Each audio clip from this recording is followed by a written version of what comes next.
current per unit area is called current density. Current per unit area is called current density. मतलब एक particular area में जितना हम current flow करते हैं उसकी वैल्यू क्या कहलाती है? करंट डेंसिटी कहलाती है। मान लेते हैं एक सब्सटेंस है, इस सब्सटेंस का एरिया कितना मान के चलते हैं? एक सब्सटेंस है जिसका एरिया कितना मान के चलते हैं? Capital A.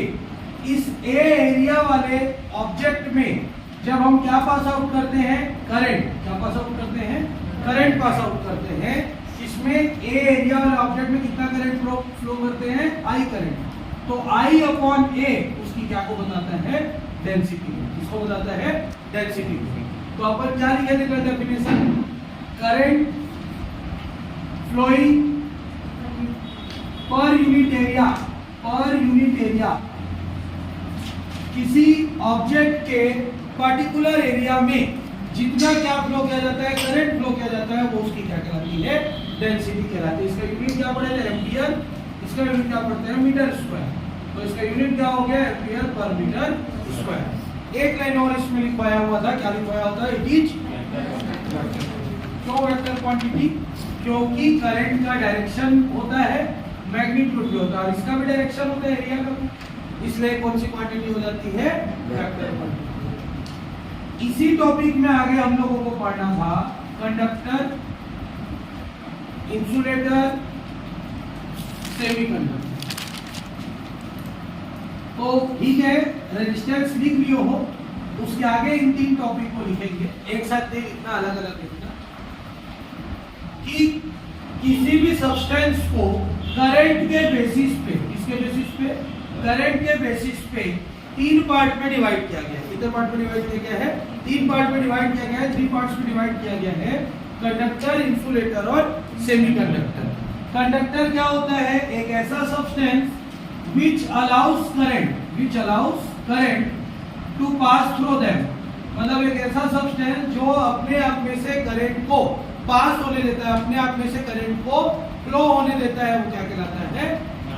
कंडक्टर। एक example iron, example copper, example silver. ठीक है, ये सारे तुम्हारे क्या कहलाएंगे? कंडक्टर्स कहलाएंगे। लिथियम क्यों नहीं लिखा? क्योंकि उसमें आसानी से करंट फ्लो नहीं होता। कंडक्टर ऐसा होता है जिसमें आसानी से करंट फ्लो हो जाए। कॉपर, एल्यूमिनियम, आयरन, सिल्वर, लेकिन सबसे ज्यादा क्या होते हैं? आयरन और कॉपर। इनमें आसानी से करंट को फ्लो किया जाता है क्योंकि इसमें करंट को रोकने की क्षमता, करंट को फ्लो होने से रोकने की क्षमता कम। ठीक, जितना ज्यादा रिएक्टिव रहेगा उतनी उसकी रोकने की क्षमता क्या रहेगी? कम की ज्यादा। जितना ज्यादा रिएक्टिव रहेगा उसकी रोकने की क्षमता उतनी ज्यादा होगी या उतनी कम होगी?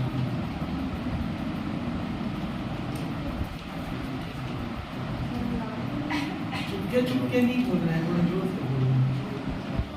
बताओ। सिल्वर मतलब चांदी ज्यादा रिएक्टिव है कि कॉपर ज्यादा रिएक्टिव है? हाँ, सिल्वर ज्यादा रिएक्टिव है कि कॉपर ज्यादा रिएक्टिव है? कॉपर ज्यादा रिएक्टिव, आयरन और ज्यादा रिएक्टिव। तो जितना ज्यादा रिएक्टिव रहेगा उतना ज्यादा वो क्या रहेगा? Good conductor. और जितनी उसकी रिएक्टिविटी कम होती जाएगी, सबसे कम किसकी रहती है? गोल्ड, प्लैटिनम की। तो platinum, gold, silver noble metals है, इनकी रिएक्टिविटी कम रहती है, इसलिए इसमें करंट भी क्या होता है? कम फ्लो होता है। ठीक, क्लियर है कि नहीं है यहाँ पर?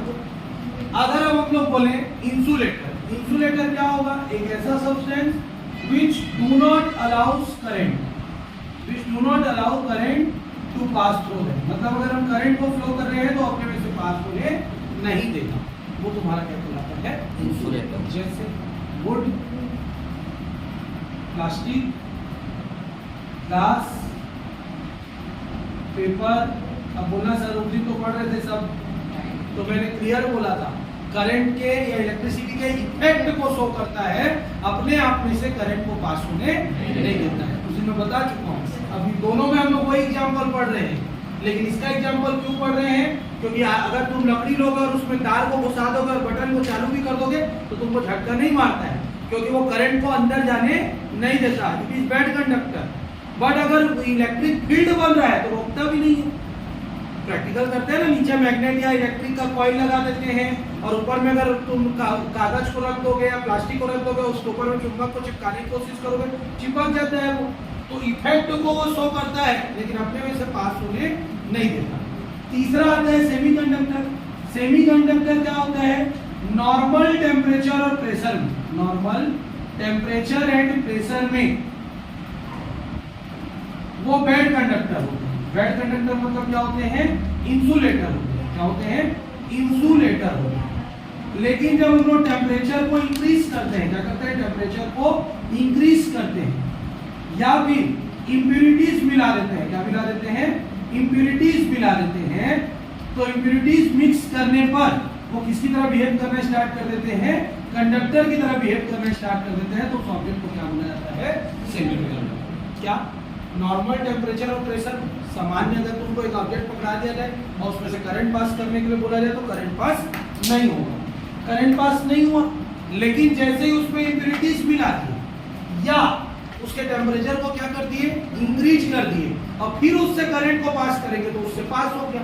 तो ना तो वो इंसुलेटर है ना तो कंडक्टर है। इंसुलेटर क्यों नहीं है? क्योंकि करंट पास हो रहा है। कंडक्टर क्यों नहीं है? क्योंकि गर्म करने पर करंट पास हो रहा है। नॉर्मल तो नहीं हुआ था। तब उस टॉपिक को क्या बोल दिया जाता है? सेमीकंडक्टर। पहले ये क्लियर हो जाए, ठीक है। इसका एग्जांपल आएगा तुम्हारा जर्मेनियम, सिलिकॉन, कुछ हद तक एल्यूमिनियम, कुछ हद तक ना, लड़ने मत पड़ जाना, बता दो कुछ हद तक, जबकि एल्यूमिनियम क्या है? कंडक्टर होता है। लेकिन कई बार एल्यूमिनियम में से करंट फ्लो नहीं होता है, तो उस समय उसको क्या माना जाता है? सेमीकंडक्टर माना जाता है। बाद में इसमें क्या करवाया जाता है? इंप्यूरिटीज मिला के इसको कंडक्टर। क्लियर है यहाँ पर? तो करंट डेंसिटी के बेसिस पर या करंट के बेसिस पर किसी भी ऑब्जेक्ट को 3 पार्ट्स में डिवाइड किया जाता है: कंडक्टर, इंसुलेटर और सेमीकंडक्टर। द सब्सटेंस, सुन ले लो फिर लिखना, मैं पानी पीना। The substance which allows current, the substance which allows current to pass through them are called conductor. The substance which do not allow current to pass through them are called insulator. At normal temperature and pressure, bad conductor. They are bad conductor. But on increasing temperature or mixing impurities, they behave like conductor. Then they are called semiconductor. Okay? चलो note करो, pause करो, note करो। किसी भी conductor में जब हम current को ज्वाइन करते हैं या किसी भी कंडक्टर के एक टर्मिनल और 2 टर्मिनल के बीच में करंट को फ्लो किया जाता है, तो करंट तो फ्लो नहीं होता। क्या फ्लो होता है? चार्ज या फिर इलेक्ट्रॉन्स। क्या फ्लो होते हैं? चार्ज या फिर इलेक्ट्रॉन्स। तो किसी भी कंडक्टर में एक टर्मिनल से दूसरे टर्मिनल में इलेक्ट्रॉन जब फ्लो होते हैं तो इलेक्ट्रॉन के बीच में क्या होता है? कोलिजन। क्या होता है? इलेक्ट्रॉन के बीच में होगा कोलिजन। कोई सा स्पीडली जाएगा, कोई सा धीरे धीरे जाएगा। जो धीरे जाएगा और पीछे वाला स्पीड में तो जाके उस पर क्या होगा? टकरा जाएगा। ठीक है? क्यों ऐसा होता है? क्योंकि रेजिस्टेंस पाया जाता है। अगर सामने वाला जाना चाह रहा है और उसको जाने से रोक दिया, फिर धीरे से जाऊंगा बोलेगा, तब तक के पीछे वाला आगे क्या करेगा? उसको कोलाइड करेगा, टकराएगा। Due to presence of resistance, चाहे कंडक्टर ले, इंसुलेटर ले या सेमीकंडक्टर में, तीनों कंडीशन में रेजिस्टेंस होते हैं। ठीक है? तो जब इलेक्ट्रॉन एक टर्मिनल से कंडक्टर में दूसरे टर्मिनल की तरफ फ्लो करता है, तो फ्लो करने के लिए 2 इलेक्ट्रॉन के बीच में क्या होती है? कोलिजन। और जब 2 इलेक्ट्रॉनों के बीच में कोलिजन होती है तो ऐसा तो नहीं है कि हर 2 इलेक्ट्रॉनों के बीच में सेम कोलिजन। किसी में कोलिजन का स्पीड अलग होगा, दूसरे में कोलिजन का स्पीड अलग होगा, फिर कोलिजन का स्पीड अलग होगा। तो जितनी बार भी इलेक्ट्रॉन्स के बीच में कोलिजन हो रहा है, सभी इलेक्ट्रॉन के बीच का कोलिजन का स्पीड क्या रहेगा? डिफरेंट रहेगा। सभी स्पीड का जब हम एवरेज निकालते हैं, the average velocity between the collision of electrons flowing from one terminal to another terminal is called drift velocity. Drift मतलब होता है अटक अटक के आगे बढ़ना. ड्रिफ्ट ब्रेक मारते हैं और आगे बढ़ जाते हैं, ब्रेक मारते हैं और ड्रिफ्टिंग बोलते हैं उसी को. चला रहे तो क्या बोलते हैं उसको, डिस्क ब्रेक, डिस्क बोलते हैं ना उसको. ऐसे चला रहे खट से मार के फिर से छोड़ दिए, वही झटका वाला जो बोलते हैं ड्रिफ्टिंग. वैसे इलेक्ट्रॉन फ्लो कर रहा है, टकराया और टकराने का फिर आगे बढ़ गया. वो स्पीड नहीं जा रहा है लेकिन टकरा गया और टकराने का रुका नहीं, वो आगे ही बढ़ गया. तो दो इलेक्ट्रॉनों को टकराने में, किन्हीं भी दो इलेक्ट्रॉनों को टकराने में जितनी एवरेज वेलोसिटी रिक्वायर्ड होती है वो वेलोसिटी क्या कहलाती है, ड्रिफ्ट वेलोसिटी. समझ में आया कि नहीं? लेकिन खाली उस वेलोसिटी को ड्रिफ्ट नहीं बोलेंगे. एवरेज, एवरेज मतलब जितने भी इलेक्ट्रॉन्स हैं सब अलग अलग टकराएंगे और सबके टकराने की अलग अलग वेलोसिटी होगी. उस वेलोसिटी का एवरेज निकालेंगे तब उसको क्या बोला जाएगा, drift.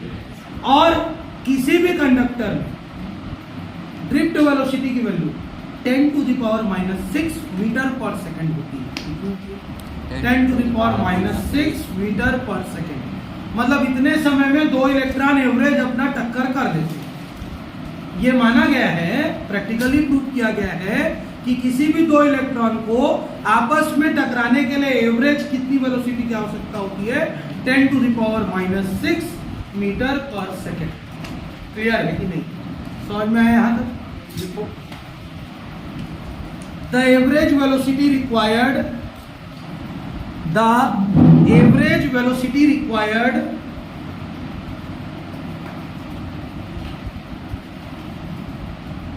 for the collision of electron, for the collision of electrons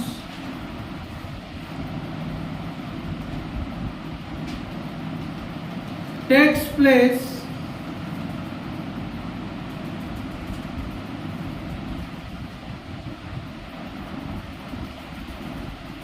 when they are moving from one terminal to another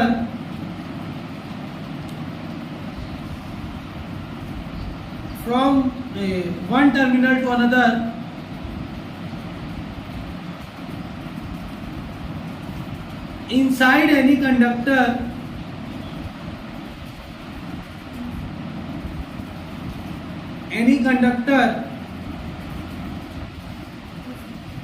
is called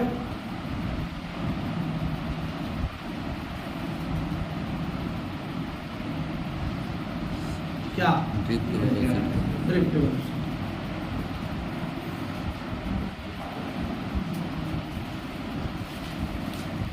clear है कि नहीं? It is denoted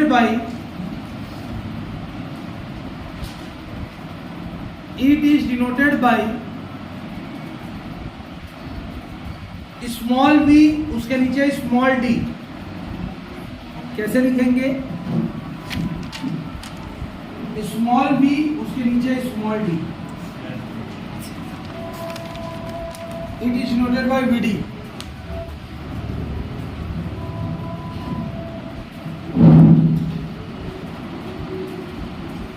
Its value is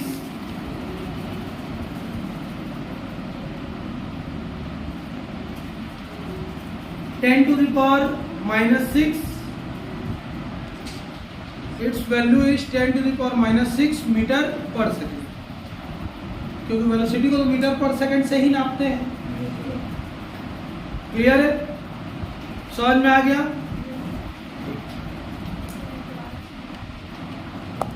क्या समझाना है?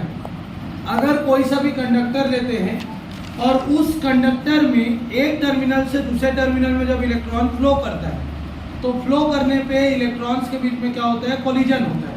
और उस कोलिजन करने के लिए एक वेलोसिटी रिक्वायर्ड होती है, लेकिन हर बार इलेक्ट्रॉन अलग अलग वेलोसिटी में कोलाइड करेगा. तो सभी वेलोसिटी का जब एवरेज निकाला जाता है कोलिजन का, तो वो वेलोसिटी का क्या कहलाता है, drift velocity. The average velocity is called drift velocity. लेकिन कौन सा average velocity? For the collision of electron.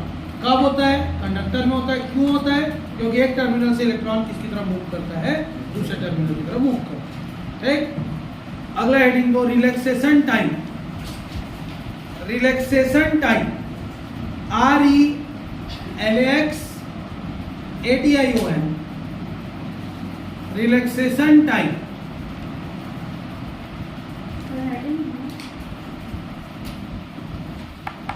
Relaxation time को बोलते हैं क्षयन काल।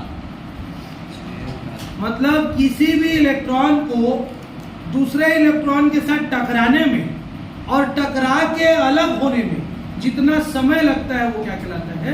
Relaxation time. मतलब ये एक इलेक्ट्रॉन है, दूसरा इलेक्ट्रॉन है, यहाँ पे है, अब जितने टाइम में जाके टकराएगा और टकरा के क्या हो जाएगा? इससे अलग हो जाएगा। मतलब किसी भी दो इलेक्ट्रॉन को टकरा के अलग होने में जितना समय लगता है वो टाइम क्या कहलाता है?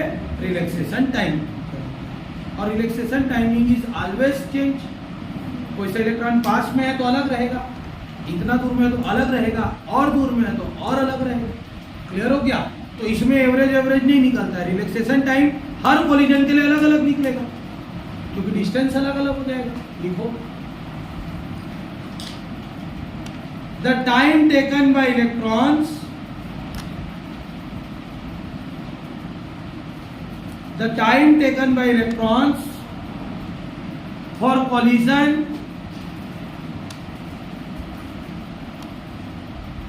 and separation, for collision and separation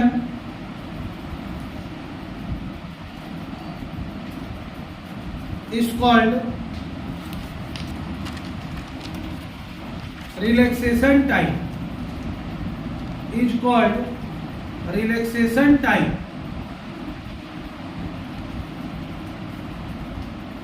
हो गया? It is denoted by tau, इसको it is denoted by tau, tau।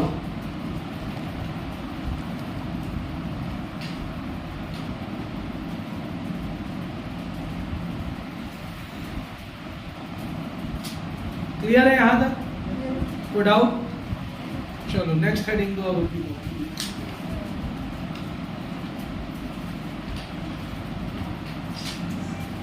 Ohm's law.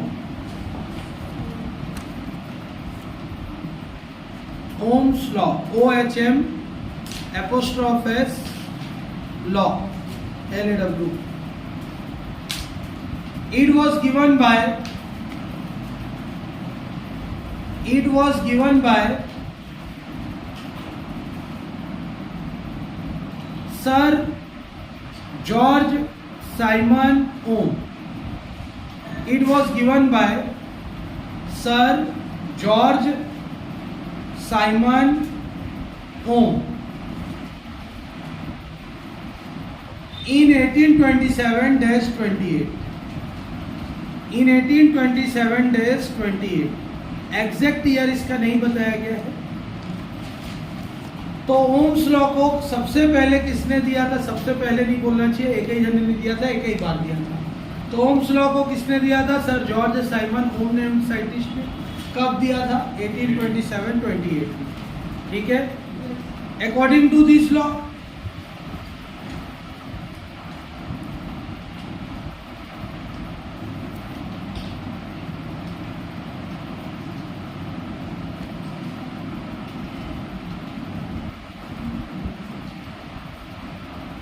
current flowing through conductor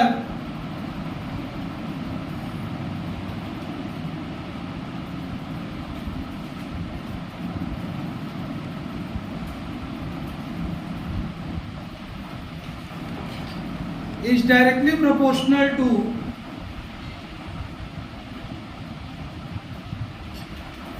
created potential,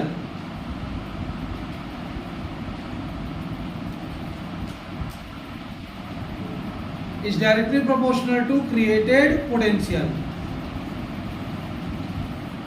full stop।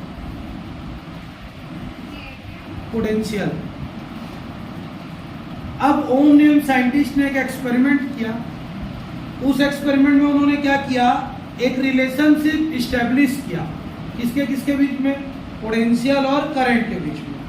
Om named scientist established a relationship between किसके किसके, electric potential and electric current. उन्होंने बोला अगर किसी conductor की physical state को change ना किया जाए, अगर किसी कंडक्टर की फिजिकल स्टेट को चेंज ना किया जाए तो उस पे जितना करंट अप्लाई करेंगे, उस पे जितना करंट फ्लो करेंगे, तो फ्लो करने पे उसके टर्मिनल्स पे क्या बनेगा, पोटेंशियल।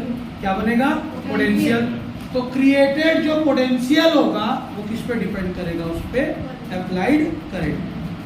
फिर ओम नेम्ड साइंटिस्ट ने क्या बोला कि अगर हम एक कंडक्टर ले लें, क्या ले लें, कंडक्टर ले लें, और उस कंडक्टर में हम लोग दो टर्मिनल्स बना के करंट को फ्लो करें, दो टर्मिनल्स बना के किसको फ्लो करें, करंट को फ्लो करें, तो करंट को फ्लो करेंगे तो इसके टर्मिनल्स पे क्या क्रिएट हो जाएगा, एक पोटेंशियल क्रिएट होगा। तो ये क्रिएट होने वाली पोटेंशियल की वैल्यू किस पर डिपेंड करेगी, जितना हम उसमें क्या फ्लो कर रहे हैं, करंट को। क्लियर हो गया। इस लॉ को कौन सा लॉ बोला जाता है, ओम्स लॉ। क्लियर है कि नहीं। अब इसमें एक टॉपिक आ रहा है क्या, फिजिकल स्टेट। इसको चेक नहीं करना है, बोल रहे हैं फिजिकल स्टेट। फिजिकल स्टेट मतलब क्या होता है, टेम्परेचर, प्रेशर, वॉल्यूम। याद रखिए क्या, टेम्परेचर, प्रेशर, वॉल्यूम और शेप एंड साइज। इतने बड़े वायर में करंट फ्लो करोगे, इतने बड़े वायर में फ्लो करोगे, दोनों में अंतर तो आ ही जाना है। ठीक है, तो शेप और साइज और वॉल्यूम एक ही मान लो। ठीक, अब वॉल्यूम अगर खाली लिख देते हैं, वायर का साइज इतना बड़ा है, लंबा भी कर दे, लेकिन वॉल्यूम उतना ही, वॉल्यूम तो सेम होगा ना दोनों का। 1 किलो का तुम बाट लो या 1 किलो का तुम तार लो, किलो तो वही रहेगा, वॉल्यूम सेम हो गया, लेकिन उसका वायर का शेप और साइज क्या हो गया, चेंज हो गया। जितना ज्यादा शेप और साइज चेंज होगा, रेजिस्टेंस बढ़ जाता है उसमें। ठीक है, इसीलिए कॉन्सेप्ट पे याद रखेंगे, फिजिकल स्टेट में क्या क्या आता है, टेम्परेचर, प्रेशर, वॉल्यूम, शेप और साइज। तो ओम नेम्ड साइंटिस्ट ने बताया कि अगर किसी कंडक्टर के shape, size, temperature, pressure, volume में कोई चेंज ना किया जाए और बिना चेंज किए जब उसमें क्या फ्लो करेंगे, करंट फ्लो करेंगे, तो उसके किनारों में क्या क्रिएट होगा, एक पोटेंशियल। और उस पोटेंशियल की वैल्यू किस पर डिपेंड करेगी, करंट पर। अगर 1 एम्पियर का करंट देंगे तो थोड़ा सा पोटेंशियल बनेगा, 100 एम्पियर का करंट देंगे तो ज्यादा पोटेंशियल बनेगा। इसीलिए घर में हम लोग एम्पियर में तो ठीक है, हम लोग करंट को मेजर करते हैं, लेकिन हम लोग जनरली 100 वोल्ट, 200 वोल्ट, 500 वोल्ट ऐसा मेजर करते हैं ना। ऐसा थोड़ी बोलता है कि मेरा टीवी 1 एम्पियर का चल रहा है, तो वोल्ट में मेजर करते हैं ना। तो वोल्ट किस पे डिपेंड करता है, जितना हम उसमें क्या कर रहे हैं, करंट फ्लो कर रहे हैं। इस लॉ को सबसे पहले किसने दिया था, ओम नेम्ड साइंटिस्ट ने। और इस लॉ को क्या बोलते हैं, ओम्स लॉ। अगर टीवी भी चलाते हैं तो हम लोग वोल्टेज ही मेजर करते हैं, कूलर चलाते हैं तो वोल्टेज मेजर करते हैं, एसी चलाते हैं तो वोल्टेज मेजर करते हैं। ऐसा कोई बोलता है कि मेरा अभी 0.4 एम्पियर चल रहा है, 100 volt, 200 volt, 500 volt, 1000 volt, 2000 volt, ऐसे ही बोलेंगे। करंट भी जा रहा है तो बोलते हैं कि 2 एम्पियर का करंट जा रहा है, नहीं, 10,000 वोल्ट का जा रहा है, 20,000 वोल्ट का जा रहा है। अगर तुम रेलवे स्टेशन में फाटक पार करके आते हो तो फाटक में भी लिखा रहता है कि डेंजरस करके, इतना करंट पास हो रहा है। लेकिन करंट पास हो रहा है, लेकिन मेजर किस में करवा देता है, वोल्ट। तो वोल्ट में क्यों करवाता है, क्योंकि वोल्टेज किस पर डिपेंड करता है, करंट पर डिपेंड। ठीक, तो थोड़ा सा एलाबोरेट करके लिखेंगे, डिस्क्राइब करके लिखेंगे। लिखो, ही मतलब कौन, ओम्स। ही established a relationship between current and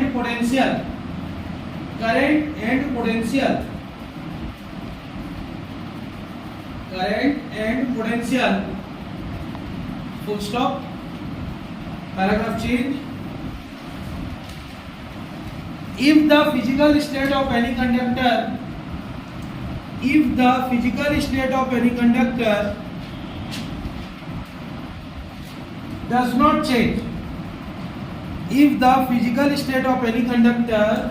does not change,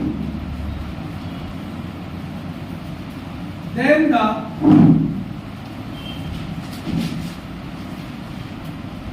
created potential on the terminals then the created potential on terminals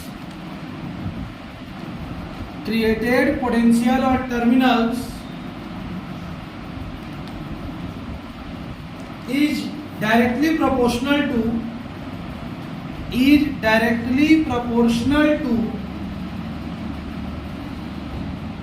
applied current. Is directly proportional to applied current. ठीक, एक हम लोग कंडक्टर ले लेते हैं, इस कंडक्टर को बैटरी से जोड़ देते हैं और एक की लगा देते हैं, और जैसे इसमें करंट को फ्लो करते हैं तो करंट को फ्लो करने के कारण इसके टर्मिनल्स पे क्या क्रिएट हो जाता है, पोटेंशियल, और इस पोटेंशियल की वैल्यू किस पर डिपेंड करती है, करंट। तो V जब साइन हटता है तो एक कांस्टेंट लगता है, वो क्या लगेगा R, और R की वैल्यू क्या हो जाएगी V/I, जहां पर R किस चीज को बताता है, रेजिस्टेंस, किस चीज को बताता है, रेजिस्टेंस, और इसका सिंबल किस तरीके से होता है, ये है रेजिस्टेंस का सिंबल। क्लियर है यहाँ पर तक?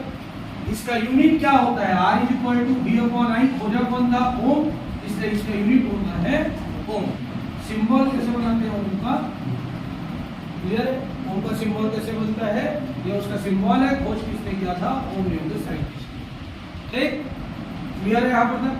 इसी के बाद एक इसका और derivation V directly proportional to I है, और V और I के बीच में अगर हम ग्राफ प्लॉट करेंगे, क्या प्लॉट करेंगे, V और I के बीच में ग्राफ प्लॉट करेंगे। V मतलब पोटेंशियल, इलेक्ट्रिक पोटेंशियल,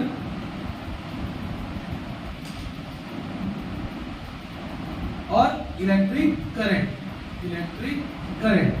इसके बीच में अगर हम ग्राफ प्लॉट करें तो हमको क्या मिल जाएगा, स्ट्रेट लाइन। क्यों? अगर इसको एक लेंगे तो एक आएगा, दो लेंगे तो दो आएगा, पांच लेंगे तो पांच आएगा, डायरेक्टली प्रोपोर्शनल है, सीधा सीधा डिपेंड कर रहा है। तो जब I की वैल्यू बढ़ाते जाएंगे तो V का वैल्यू बढ़ता जाएगा, I का वैल्यू कम करते जाएंगे तो V का वैल्यू कम होने लगेगा। तो हमको क्या मिल जाएगा, स्ट्रेट लाइन। स्ट्रेट लाइन को अपन क्या पढ़ते हैं, स्लोप, ढाल, क्या है वो, ढाल है। ढाल है तो ढाल को हम लोग किससे डिनोट करते हैं, tan थीटा, किससे डिनोट करते हैं, तो ये अगर साइन हटता है तो V/I कितना हो जाता है, tan थीटा। क्लियर है यहाँ पर? तो जब V और I के बीच में हम ग्राफ प्लॉट करते हैं तो हमको क्या मिलता है, कि स्ट्रेट लाइन मिलता है। जैसे जैसे I की वैल्यू बढ़ाते जाएंगे V की वैल्यू बढ़ने लगेगी। तो हो सकता है पहला पॉइंट यहाँ मिले, दूसरा पॉइंट यहाँ मिले, तीसरा पॉइंट यहाँ मिले, तो सब पॉइंट को ज्वाइन करोगे तो तुमको एक स्ट्रेट लाइन मिल जाएगा। स्ट्रेट लाइन मिलेगा तो स्लोप को बताता है, और स्लोप मतलब कौन सा थीटा होता है, tan थीटा। और tan थीटा की वैल्यू क्या होती है, परपेंडिकुलर अपॉन बेस। परपेंडिकुलर मतलब पोटेंशियल, बेस मतलब करंट। तो इसीलिए V/I = क्या लिखोगे, tan थीटा। है, नोट करो, पॉज करो।